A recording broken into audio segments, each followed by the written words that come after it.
इस एपिसोड की स्टार्टिंग में हमें फ्लाइंग क्लाउड मैनर सिटी के मार्केट का सीन दिखाया जाता है। हमारा यंग सेंजी ज़ूफेन से मार्केट में कई सारी चीजों को उससे खरीदने के लिए कहता है। लाड प्यार करने वाले बाप की तरह ज़ूफेन भी यंग सेंजी को हंसते हंसते सब कुछ चीजें दिला देता है। कीवर्ड भी ज़ूफेन को धन्यवाद करते हुए वहाँ से विदा कर देता है। वो तीनों वहाँ पर एक अच्छी फैमिली की तरह इधर उधर घूम रहे होते हैं। यंग सेंजी को भी कई सारी चीजें दिलाते हुए वहाँ पर फन कर रहे होते हैं। इसी तरह यूं ही आगे बढ़ते बढ़ते अचानक से यंग सेंजी कहीं पर रुक जाता है। नाक में कैंडी की काफी ज्यादा मनमोहक खुशबू आती है। साइड पे कैंडी वाला भी कैंडी बेचने के लिए आवाज लगा रहा होता है। गूस हैंगडाउन ने आज से पहले कभी कैंडी नहीं देखी होती है, इसलिए वो ज़ूफेन से पूछता है कि डैड आखिर वो क्या चीज है। तो वहीं पे ज़ूफेन भी उस कैंडी वाले को देखता है जो कि अलग अलग शेप की कैंडीज को बेच रहा होता है। ज़ूफेन उसे बताता है कि ये चीजें बच्चों के लिए बिल्कुल भी अच्छी नहीं है, जिसमें काफी ज्यादा शुगर होती है और ज्यादा खाने से बच्चों के लिए काफी ज्यादा नुकसानदायक होता है, इसलिए फिलहाल इस चीज को हम छोड़ देते हैं। वहीं पे इस बात से भाई हमारा यंग सेंजी तो थोड़ा बच्चे की तरह सैड हो जाता है। यंग सेंजी वहाँ पर अपने पीछे चल रही किंगिया की ओर देखने लगता है। किंगिया भी उसकी ओर देखते हुए कहती है कि ठीक है यंग सेंजी, मैं तुम्हारे लिए थोड़ी खरीद लेती हूँ। ज़ूफेन भी कहता है कि हाँ ये बिल्कुल सही है, वैसे भी ये लड़की हमारे घर में फ्री में ही रह रही है और खा पी रही है, इसलिए अब टाइम आ गया है कि इसका भी कुछ खर्चा करवाया जाए। जब अपनी पूरी ताकत लगा कर और खुल के यहाँ पर जो चाहे वो खरीदना और पूरी तरीके से इस लड़की का यहाँ पर एक लंबा चौड़ा बिल बनवाना। किंगिया तो वहाँ पे पीछे खड़ी काफी ज्यादा छिड़ जाती है। ज़ूफेन से कहती है कि मुझे पता था कि यहाँ पर यंग सेंजी को इतना ज्यादा बिगाड़ने में सिर्फ और सिर्फ तुम्हारा ही हाथ है। यंग सेंजी अपना एक इनोसेंट फेस बनाते हुए किंगिया की ओर देखने लगता है। तो कहता है कि क्या तुम अब मेरे लिए वो नहीं खरीदोगी। तो किंगिया भी यंग सेंजी के इस तरीके के क्यूट फेस को देख करके पूरी तरीके से पिघल जाती है। उसे कहते हैं कि चिंता मत करो यंग सेंजी, तुम्हारी ये बड़ी बहन उसे तुम्हारे लिए जरूर खरीद करके लाएगी। नहीं, मैं तो तुम्हारे लिए वो सारी की सारी खरीद लाऊंगी। तो अपने मन में कहने लगती है कि वाह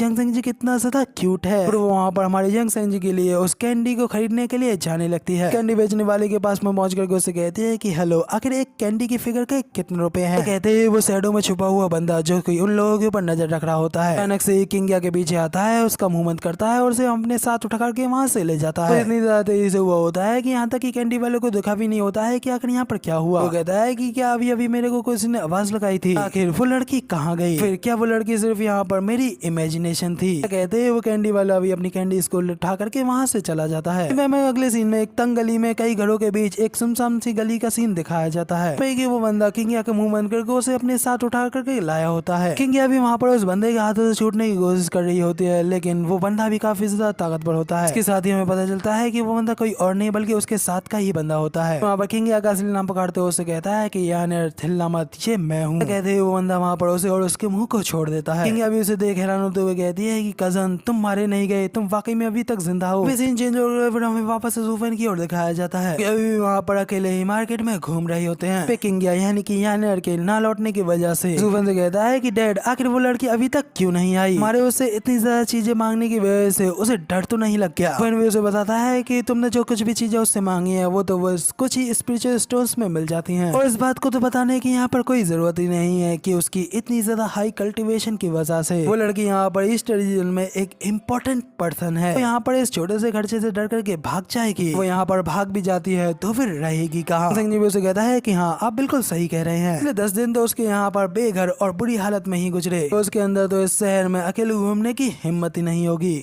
क्या इसका मतलब वो गार्ड्स यहाँ पर उसे उठा करके ले गए हैं। तो ज़ूफेन कहता है कि फ्लाइंग क्लाउड मैनर यहाँ का लीडर है, जब वो यहाँ पर सीधे अंदर आकर के उसे पकड़ सकते हैं, तो फिर आकर वो लोग यहाँ पर छल कपट करके उसे यहाँ पर से उठाने की कोशिश क्यों ही करेंगे। और वो लड़की यहाँ पर हमारे साथ हमारी जगह से ही आई है, अगर वो लड़की यहाँ पर पकड़ी जाती है तो इससे हम लोग भी काफी ज्यादा मुसीबत में फंस जाएंगे। यहाँ पर से उस लड़की के गायब होने में उन गार्ड्सों का हाथ नहीं है कि उसी के किसी दोस्त या फिर साथी का हाथ है। उस लड़की को इस तरीके से दिन दहाड़े हम लोगों के साथ में यहाँ पर रोड पे घूमते हुए वो लोग भी थोड़ा हैरान रह गए होंगे। इस तरीके से मार्केट में खुली तरीके से घूमने की वजह जानने के लिए वो लोग उसे यहाँ पर उठा करके अपने साथ ले गए होंगे। अब हमें यहाँ पर उसे वापस बुला करके उससे थॉटली क्वेश्चंस पूछने होंगे। सेंजी ज़ूफेन से कहता है कि डैड क्या इसका मतलब हमने उस बड़ी मछली को अपने जाल में फंसा लिया है। उसे कहता है कि हाँ, लेकिन अब इस सब से हमारी छुट्टियां यहाँ पर खत्म हो जाती हैं, इसलिए हो सकता है कि यंग सेंजी अब हमारा इस तरीके से मजे लेने का ये आखिरी दिन हो, लेकिन आज के दिन हम लोग यहाँ पर और भी ज्यादा मजे करें। अब तुम यहाँ पर जहाँ चाहे वहाँ घूमने के लिए चल सकते हो।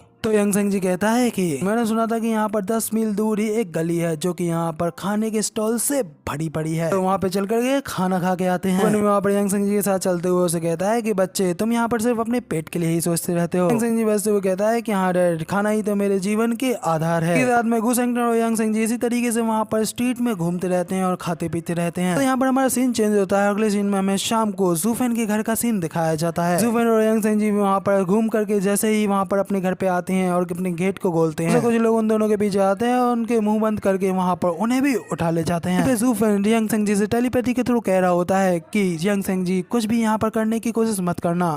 थोड़ी देर बाद शायद से हमें ज़ूफेन के ही मैनर का सीन दिखाया जाता है। अंदर वहाँ पर कई सारे लोग और उनका लीडर खड़ा होता है, और वो लोग जिन्होंने की यहाँ पर ज़ूफेन और यंग सेंग जी को किडनैप किया होता है वो लोग उठा करके वहाँ पर उसे लेकर के आते हैं। इसी के साथ वहाँ पे पहुंच करके ज़ूफेन की भी नजर वहाँ पर उनके लीडर के ऊपर पड़ती है। वहाँ पर उल्टे खड़े होकर के पीछे की ओर मुड़ करके ज़ूफेन की ओर ही देख रहा होता है। ज़ूफेन भी यहाँ पर उस बंदे को देखते हुए अपने मन में सोच रहा होता है कि आखिरकार जिस बड़ी मछली को हम यहाँ पर पकड़ना चाहते थे वो सभी यहाँ पर आखिरकार चारा खा चुकी हैं। दोस्तों फिर ज़ूफेन यहाँ पर अपना एक्टिंग मोड चालू कर देता है। आम डरे हुए इंसान की तरह वहाँ पे घबराते हुए उस लीडर से कहता है कि सर प्लीज हमें यहाँ पर से जाने दो, उन्हें तो यहाँ पर कुछ भी नहीं किया, आखिरकार आप हम लोगों को पकड़ करके क्यों लाए हैं। उनको इस तरीके से ड्रामा करते हुए वहाँ का एक बंदा उसे रोकता है और उससे कहता है कि अगर तुमने अब जरा सी भी आवाज निकाली तो तुम यहाँ पर मारे जाओगे। वहीं पे फिर उन लोगों का लीडर स्माइल करते हुए उनसे कहता है कि हम लोग यहाँ पर एक मेहमान है और हम लोगों को इस तरीके से होस्ट को ट्रीट नहीं करना चाहिए। ये तो देखो उसके साथ में उसका एक बच्चा भी मौजूद है, इसलिए उन्हें अभी के अभी यहाँ पर रिहा कर दो। क्या इस तरीके से हमें किसी के साथ में ऐसा करना चाहिए तो हमारा 10,000 सालों से बनाया हुआ नाम पूरी तरीके से मिट्टी में मिल जाएगा।